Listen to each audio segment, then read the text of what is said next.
Hello guys, very good evening to all of you. My name is Kamal Chhabra and welcome to my official YouTube channel that is Study Logical. तो guys, जैसे कि हम आपको पता है कि हम टॉपिक कर रहे हैं कैलेंडर और कैलेंडर से रिलेटेड जो हमारे प्रीवियस सेशन थे हमने 3 वीडियोस अपलोड किए हैं अभी तक की कैलेंडर से रिलेटेड। मैं होप करता हूँ आपने सारी की सारी वो वीडियोस जो हैं वो गो थ्रू कर ली होंगी और उसमें सारे के सारे बेसिक पॉइंट हमने डिस्कस किए थे एज कि हम ईयर्स को कैसे आइडेंटिफाई करते हैं, नॉर्मल ईयर्स कौन से हैं, लीप ईयर कौन से हैं, ठीक है। फिर हमने पॉइंट सीखा ऑड डेज को लेके कि ऑड डेज क्या होते हैं, कि ऐसे दिन जो पूरे का पूरा वीक कंप्लीट ना कर पाएं, ऐसे दिनों को क्या बोला जाता है, ऑड डेज, ठीक है। फिर हमने स्पेसिफिकली अगर आपको कुछ नंबर ऑफ डेज गिवन हो कि उनके अंदर कैसे आपको ऑड डेज फाइंड आउट करने हैं, ये अप्रोच सीखी। फिर हमने मंथ वाइज ऑड डेज सीखे कि जिस महीने में 31 दिन हैं उसमें 3 ऑड डेज, जिस महीने में 30 डेज हैं या 30 दिन हैं उसमें 2 ही ऑड डेज, और फरवरी मंथ में या तो कोई भी ऑड डे एग्जिस्ट नहीं करता या तो एक ऑड डे एग्जिस्ट करता है, क्योंकि वो मैटर करेगा फरवरी कि वो नॉर्मल ईयर में कंसिडर किया जा रहा है या लीप ईयर में, ठीक है। फिर हमने year wise odd days find out किए, ठीक है, कि कुछ अगर कपल ऑफ ईयर्स आपको गिवन हो तो उसमें ऑड डेज कैसे निकालने हैं, उन्हीं का एनालिसिस लेते हुए फिर हमने देखा कि अगर पहले 100 सालों की बात हो रही है, पहले 100 सालों में कितने ऑड डेज होते हैं, 5। पहले 200 सालों में कितने ऑड डेज होते हैं, 3। पहले 300 सालों में कितने ऑड डेज होते हैं, 1। और 400 सालों में कितने ऑड डेज होते हैं, 0। मतलब कि 400वें साल में आके कोई भी ऑड डेज की वैल्यू एग्जिस्ट नहीं करती, मतलब कि वो नेग्लिजिबल होती है, ठीक है। इसी तरह 500 में 400 प्लस 100, 400 में 0, 100 में कितने हो गए, 5। ऐसे ही 600 को स्प्लिट किया 700 एंड सो ऑन। तो अगर तक आप अभी तक आपने ये एनालिसिस नहीं लिया कि मैंने ये पूरी की पूरी ब्रीफिंग में क्या बोला, तो सबसे पहले जाइए इंस्टेंटली पुरानी वीडियोस देखिए। जब तक आपको वो वीडियोस में गिवन कंटेंट क्लियर नहीं होगा, बेसिक स्ट्रेटेजी या पॉइंट क्लियर नहीं होंगे, तब तक आपको ये सेशन नहीं समझ में आने वाला, ठीक है। तो पहले तो वो कंटिन्यू कीजिए और समझिए, ध्यान से पढ़िए उन चीज़ों को, एनालिसिस लीजिए क्या क्या चला था, सिर्फ सुन लीजिए। एक बार अगर आपने ध्यान से उन्हें सुन भी लिया ना, तो मैं कमिट करता हूँ ये आपको फर्स्ट गो में ही क्वेश्चन समझ में आ जाएंगे, ठीक है। क्योंकि आज के सेशन में मैं डिस्कस करने वाला हूँ क्वेश्चंस रिलेटेड विद कैलेंडर, ठीक है। तो जिन्होंने ये वीडियो देख लिया गाइस, तो उनके लिए काफ़ी इंपॉर्टेंट सेशन आने वाला है और आगे भी आएगा, ठीक है। थोड़ा सा डिले कर दिया एज थोड़ा बिजी चल रहा था कुछ दिन से, ठीक है, बट अब से वीडियोस जो होंगी वो रेगुलर रहेंगी, ठीक है। तो जो भी आपकी क्वेरीज होंगी गाइस, ज़रूर कमेंट सेक्शन में मेंशन करके बताइएगा मुझे, ठीक है। और मेरा टेलीग्राम का लिंक जो है वो डिस्क्रिप्शन में गिवन है, वो ज़रूर ज्वाइन कर लीजिएगा। और अगर आपको जेन्युइनली लगता है गाइस कि आपको मेरी वीडियो से बेनिफिट मिला है, ठीक है, कि मेरी teaching level up to that mark है कि आपके वन गो में ही दिमाग में फिट बैठ जाती है गाइस, तो इस वीडियो को शेयर और सब्सक्राइब ज़रूर करिएगा, ठीक है। अपने फ्रेंड सर्कल के साथ शेयर कीजिएगा गाइस, क्योंकि जितना स्टूडेंट्स तक मेरी वीडियोस पहुंचेंगी गाइस, उतनी मुझ में अपने आप में एक इंटरनल फीलिंग आती है कि मुझे स्टूडेंट्स को बेस्ट देना है, ठीक है। तो उसमें आप लोगों का भी बेनिफिट होगा गाइस।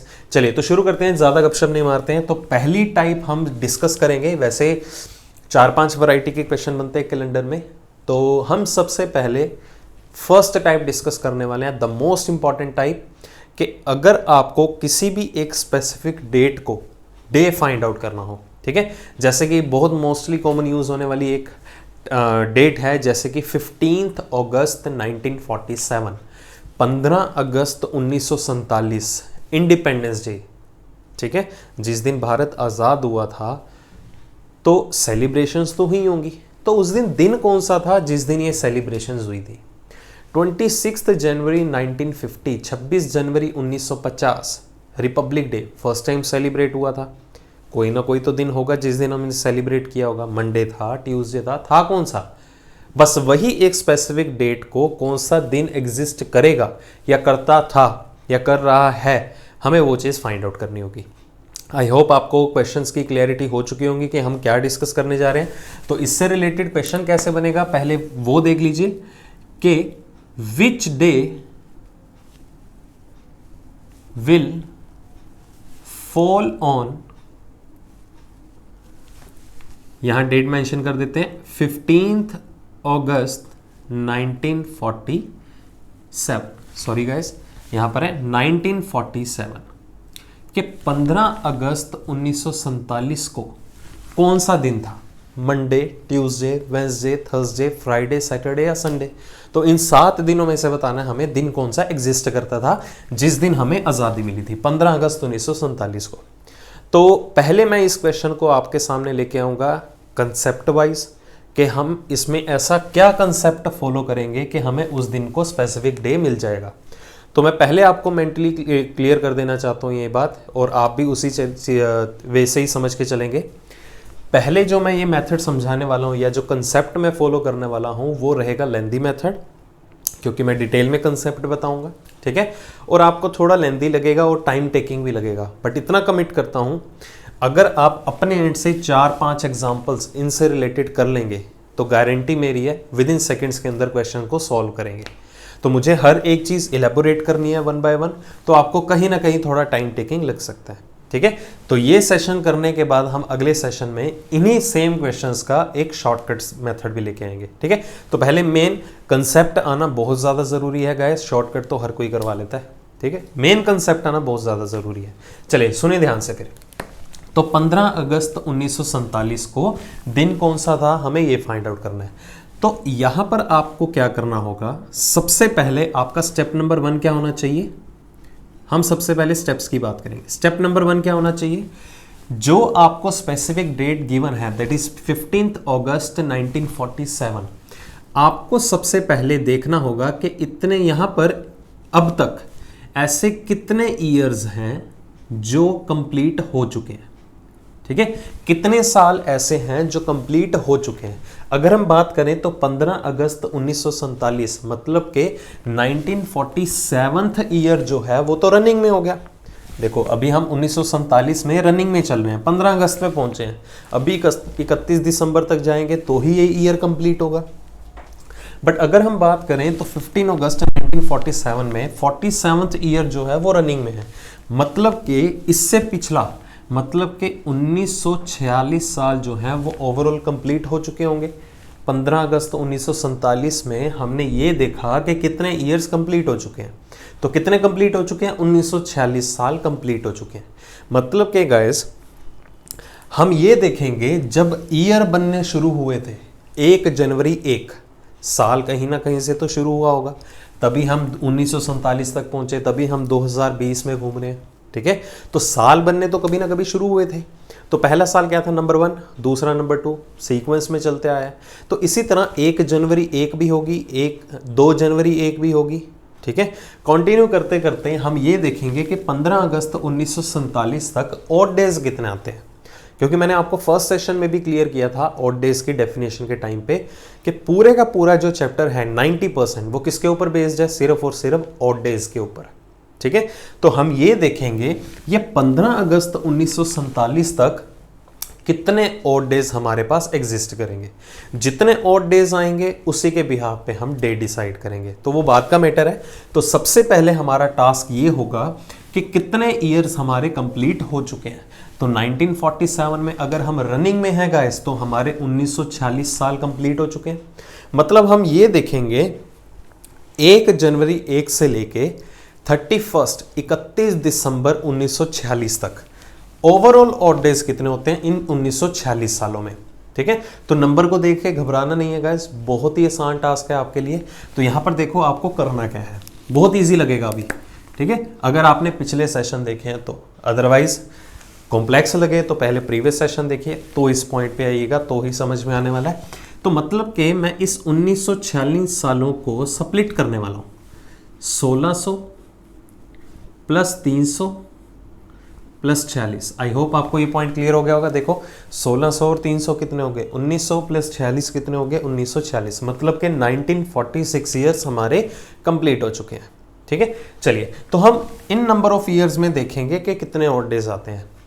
तो वही ट्रिक गाइस मैं स्टार्टिंग में भी बोल के हटा था कि 100 साल में 5, 200 में 3, 300 में 1 और 400 में 0 ऑड डे। तो अगर 400 में 0 ऑड डे हैं तो 800 में भी 0 होंगे, 1200 में 0 होंगे और 1600 में भी कितने होंगे? 0 ऑड डे होंगे। आई होप आपको ये पॉइंट क्लियर होगा, ठीक है। फिर हम बात करते हैं 300 सालों की। 100 सालों में होते हैं गाइस कितने? 5, 200 में कितने होते हैं 3, और 300 में कितने ऑड डेज होते हैं 1। और ये आपको मैंने कहा था कि वैल्यूज आपको याद रखनी है। अब याद करने की मैंने आपको अप्रोच भी बताई थी, अगर नहीं ध्यान में है तो जस्ट इसी की प्रीवियस वीडियो गो थ्रू कीजिए, सारे पॉइंट्स क्लियर हो जाएंगे कि हमने ये स्ट्रेटेजी कहाँ से सीखी है। ठीक है, चलिए अब बात आती है इन 46 सालों की। अब इन 46 सालों में अगर हम बात करें तो मैंने आपको एक ट्रिक सिखाई थी कि ऑड डेज कैसे निकाले जाते हैं अगर आपको ऐसे ही कुछ कपल ऑफ ईयर्स गिवन हो। तो हम सबसे पहले एज्यूम करेंगे कि ये 46 के 46 46 के 46 ईयर्स जो हैं वो एज अ नॉर्मल ईयर है। तो हमें भी बात एक पता है गाइस कि एक नॉर्मल ईयर में हमारे पास एक ऑड डे होता है और एक लीप ईयर में हमारे पास 2 ऑड डेज होते हैं। तो मैं डेफिनेशन रिपीट कर देता हूं एक बार फिर। साल चाहे कोई भी हो, हमारे पास कम से कम कहीं ना कहीं एक ऑड डे जरूर एग्जिस्ट करता है। ठीक है, डिफरेंस सिर्फ इतना है कि अगर वो ईयर एक नॉर्मल ईयर है तो उसमें एक ही ऑड डे है, अगर लीप ईयर है तो उसमें एक और ऐड ऑन हो जाता है। ये किसकी वजह से दूसरा ऑड डे एग्जिस्ट करा या ऐड ऑन हुआ? ये 29 फरवरी की वजह से एग्जिस्ट करता है। ठीक है, तो ये पॉइंट सारे के सारे मैंने प्रीवियस सेशन में क्लियर किए हुए हैं, तो पॉलिशिंग के लिए थोड़ा सा इन पॉइंट्स को मैं रिपीट कर रहा हूं। ठीक है, तो हम सबसे पहले एज्यूम करते हैं विदाउट स्प्लिटिंग कि 46 के 46 साल जितने भी हैं ये सारे के सारे क्या हैं? नॉर्मल। हम अभी डिफ्रेंशिएट नहीं करते हैं कि ये 46 में कुछ नॉर्मल भी हैं, लीप ही हैं, तो अलग अलग कर दो, ऐसा नहीं है गाइस। हम एज्यूम ये करेंगे ये 46 के 46 साल क्या है? एज अ नॉर्मल ईयर है। तो हमें पता है कि एक नॉर्मल ईयर में एक ही ऑड डे होता है, तो 46 नॉर्मल ईयर में कितने ऑड डेज होंगे? 46 होंगे। आई थिंक आपको ये पॉइंट तो क्लियर ही होगा। अब ये माना कि 46 सालों में 46 ऑड डे तो हैं, और ये सारे के सारे हमने क्या एज्यूम करके बैठे हैं हम अभी? As a normal year. But हमें पता है ये सारे के सारे नॉर्मल ईयर नहीं है, इनमें कुछ लीप ईयर्स भी हैं। ठीक है, तो लीप ईयर निकालने के लिए क्या टेक्निक है कि जो आपके पास लिमिट है वहां तक देखिए 4 का हाईएस्ट मल्टीपल कौन है। ठीक है, तो 46 तक 4 का हाईएस्ट मल्टीपल कौन है? 44। अगर मैं 44 को 4 से डिवाइड करूंगा तो कितना आएगा? 11। मतलब कि इन 46 सालों में 4 4 के कितने मल्टीपल हुए? 11। और जितने भी 4 के मल्टीपल हैं वो सारे के सारे क्या हैं? Leap year. तो मतलब कि 11 लीप ईयर्स, मतलब उन 11 सालों में 29 फरवरी भी एग्जिस्ट की होगी। तो उन 11 सालों की वजह से 11 ऑड डेज और फर्दर ऐड ऑन हो गए। ठीक है, ध्यान से देखिए, 46 को हमने सबसे पहले नॉर्मल काउंट किया तो एक नॉर्मल में एक, 46 में 46 हो गए। बट अप टू 46 ईयर्स हमने ये भी देखा कि इन 46 सालों में कितने लीप ईयर है। ठीक है, लीप ईयर कितने हैं? 11, तो उनकी वजह से 11 ऑड डेज और हो गए। ठीक है, तो टोटल कितने हो गए ये देखा जाए तो 57 डिवाइडेड बाय 7, क्योंकि आपको ऑड डेज की वैल्यू निकालनी है और ऑड डेज की वैल्यू क्या होती है? Less than 7। ठीक है, चलिए तो आगे 57 को 7 से डिवाइड करें तो रिमाइंडर कितना आएगा? 1। मतलब इन 46 सालों में कितने ऑड डे हुए? 1। बट अगर हम ओवरऑल 1946 सालों की बात करें तो देखो 1946 सालों में कितने ऑड डे हुए? एक 0 यहां पर था 300 की वजह से 1, और 46 सालों में 1, तो 1 + 1 कितना हो गया? ये 2। मतलब कि इन 1946 सालों में 1 जनवरी 1 से लेके 31 दिसंबर 1946 तक हमारे पास टोटल ऑड डेज की वैल्यू कितनी आएगी? 2। तो मैंने शुरू से ही बोला था ये थोड़ा आपको टाइम टेकिंग लगेगा क्योंकि मुझे हर एक चीज़ एक्सप्लेन करनी पड़ रही है। अगली एग्जांपल में ये देखिएगा कैसे मैं सेकंड्स में इन्हें ये सारे के सारे स्टेप्स को कवर अप करूंगा। ठीक है, मैं फिर से बता देता हूँ ये 2 कहाँ से आया? 1600 में 0, 300 में 1, 46 में 1, 0 + 1 + 1 कितना हो गया? ये 2। मतलब कि 1946 सालों में 2 ऑड डेज एग्जिस्ट करते हैं। ठीक है, चलिए अब मूव करते हैं हमारे स्टेप नंबर 2 पे। अब यहां पर अगर हम अप्रोच देखें गाइस तो हमारे कितने साल कंप्लीट हो चुके हैं? 1946, 1946 ईयर्स कंप्लीट हो चुके हैं। मतलब कि हम अगले साल में एंटर करने वाले हैं। 1946 का अगला साल कौन सा है? 1947वां। ठीक है, तो मतलब हमें कहां तक फाइंड आउट करना है? 15 अगस्त 1947। मतलब हम 1947 में एंटर कर चुके हैं। सिंपल सी बात है। तो मतलब कि पहले जनवरी मंथ आएगा, फिर फरवरी, फिर मार्च, अप्रैल एंड सो ऑन, ऐसे ही चलेगा। तो मतलब कि सबसे पहले जनवरी मंथ, फिर फरवरी, फिर मार्च, अप्रैल, मई, जून, जुलाई और 15 अगस्त। अब ये कैंडिडेट सारे के सारे काफ़ी होते हैं, ये पूरा महीना ही कंसीडर कर लेंगे। नहीं गाइस, हमारा ये महीना कंप्लीट नहीं हुआ, हमने 15 अगस्त गिवन है तो 15 अगस्त लिखेंगे। अगर 20 अगस्त होता तो यहाँ 20 अगस्त लिख देते। मतलब कि जहाँ तक आपको निकालना है वही स्पेसिफिक डेट यहाँ पर मेंशन करनी है। मतलब हम 1947 के इन सभी के सभी मंथ्स में देखेंगे कि मंथ वाइज कितने ऑड डेज हमारे पास एग्जिस्ट कर रहे थे। तो इसके लिए हमें क्या करना है, हमें पता है कि जनवरी मंथ में 31 डेज है और 31 दिन वाले महीने में कितने ऑड डेज होते हैं, 3। फरवरी की बात करें तो एक नॉर्मल ईयर है, देखो तो इसमें कितने ऑड डेज हुए, 0। मार्च में अगर बात करें तो ये भी 31 का महीना है तो इसमें कितने हुए, 3। अप्रैल की बात करें तो ये 30 का महीना है तो इसमें 2 ऑड डेज। मई में कितने होंगे, 31 का महीना है तो 3। जून में कितने होंगे, 2 ऑड डेज। जुलाई में कितने होंगे, 3। और 15 में कितने होंगे, 15 ही, क्योंकि हमारे पास 15 अगस्त तक का डाटा गिवन है। आई होप आपको ये पॉइंट क्लियर होगा। ठीक है, बस आपको कुछ भी नहीं करना, इन सभी के सभी ऑड डेज की वैल्यू को ऐड ऑन करो। ठीक है, कंडीशन ये 2 मत भूलना, क्योंकि हमने रूट वैल्यू 1 जनवरी 1947 से नहीं देखी है, 1 जनवरी 1 से देखी है, तो ही 15 अगस्त 1947 तक आएंगे। और लास्ट में ये 2 ऐड करना मत भूलिएगा, लास्ट में इसी में ही ऐड ऑन कर देता हूं, नंबर 2 भी, ये वाला। ठीक है, तो ये सारे के सारे नंबर्स को ऐड ऑन करिए और यहां पर देखिए हमारे पास ऑड डेज कितने आते हैं। तो जल्दी से इन्हें ऐड करते हैं। 3 + 3 6 2 8 3 11 2 13 16 + 2 18 और 15 कितना हुआ, 33। मतलब कि इन सारे के सारे नंबर्स का सम हमारे पास कितना आया, 33। फिर से इसे 7 से डिवाइड करेंगे, क्योंकि मैंने क्या कहा था, ऑड डेज फाइंड आउट करने हैं। तो 33 को जब हम 7 से डिवाइड करेंगे तो यहाँ पर रिमाइंडर कितना आएगा, 5। आई होप आपको यहाँ तक क्लियर हो चुके होंगे हर एक पॉइंट।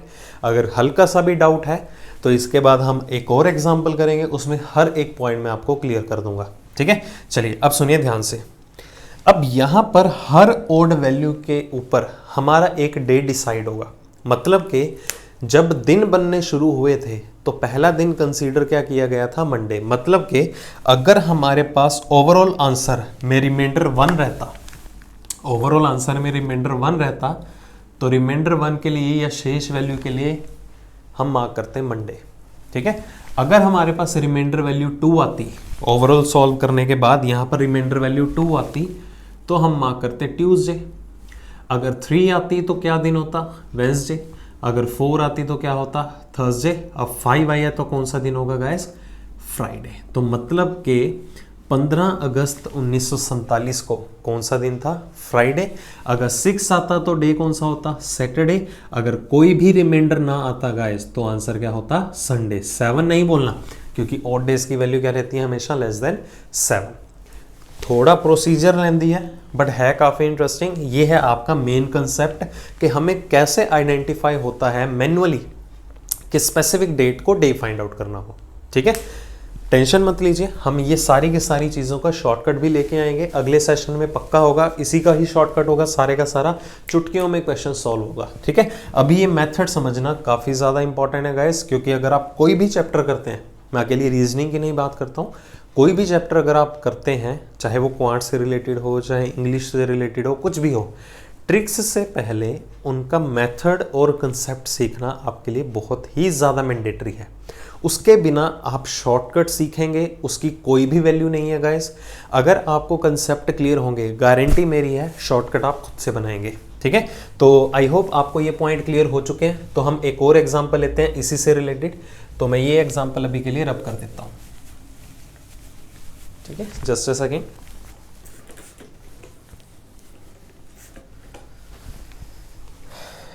चलिए ये एग्जाम्पल रब करते हैं। अब एक और स्पेसिफिक डेट उठाते हैं और काफ़ी इंपॉर्टेंट डेट्स आएंगी गाइस। ठीक है, जो भी हैं इंपॉर्टेंट वन, वही आपको डेट्स अवेलेबल होंगी।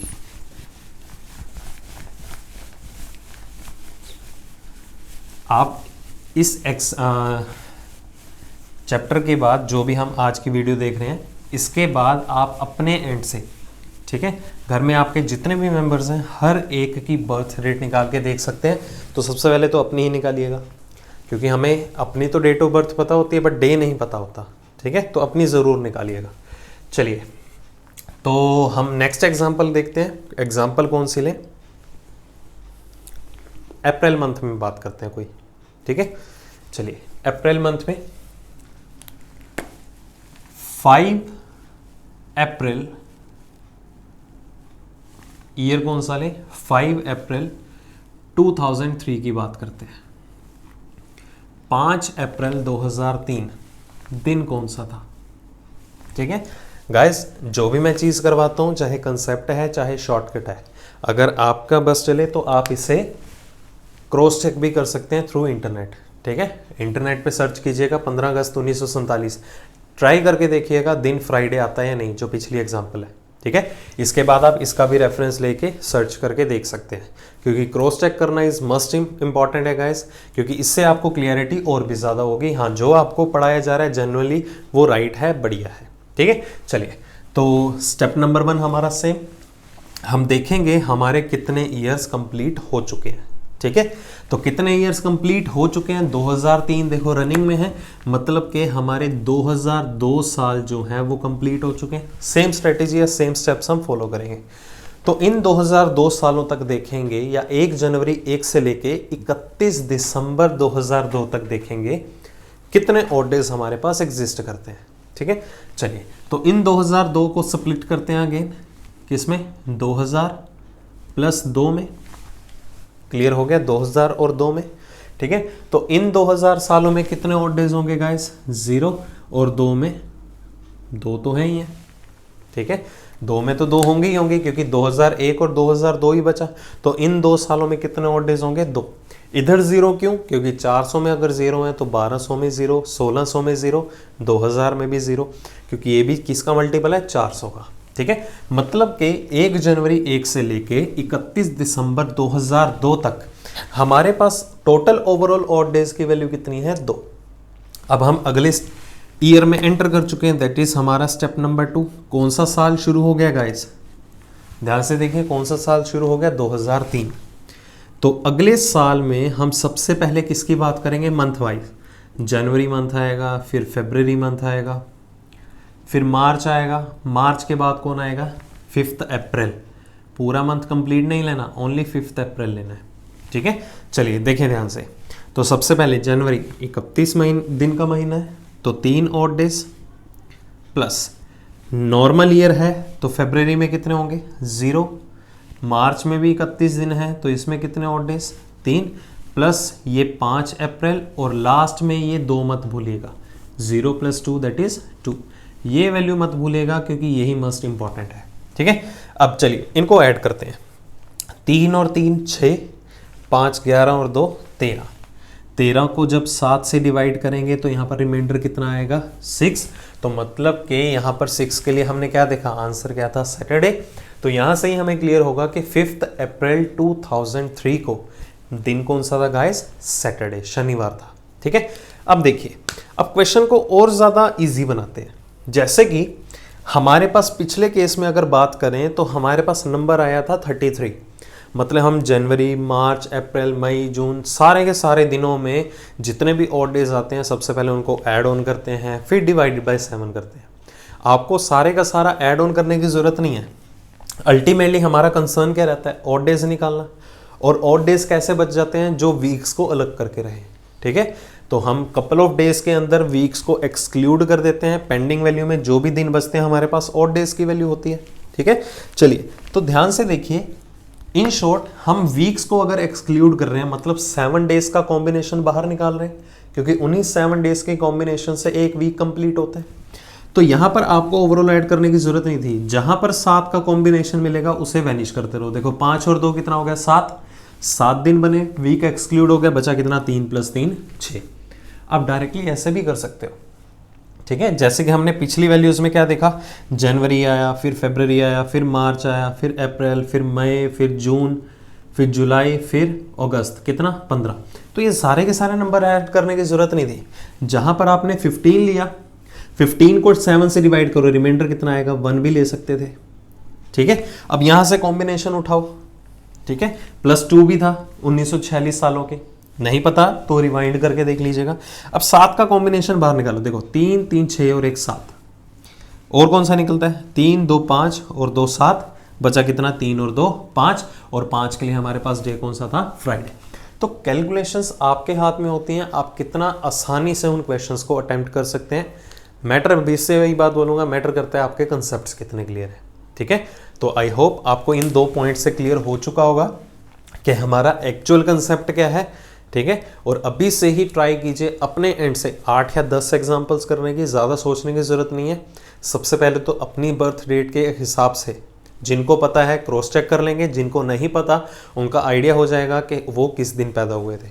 ठीक है, उसके बाद घर के जितने भी मेंबर्स हैं हर एक पर्सन की बर्थ डेट उठाइए, उनका डे फाइंड आउट कीजिए कि वो किस दिन पैदा हुए थे, या कोई भी टारगेट में जो भी आपके पास डेट रहती हैं। जैसे कि आपको मैं एक डेट दे दूं, 8 नवंबर 2016। अब इस दिन बहुत बड़ा दिन था, सभी को पता होगा, 8 नवंबर 2016।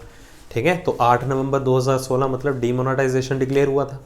ठीक है, तो उस दिन कौन सा था, जो भी आपका आंसर होगा गाइस मुझे कमेंट सेक्शन में ज़रूर बताइएगा।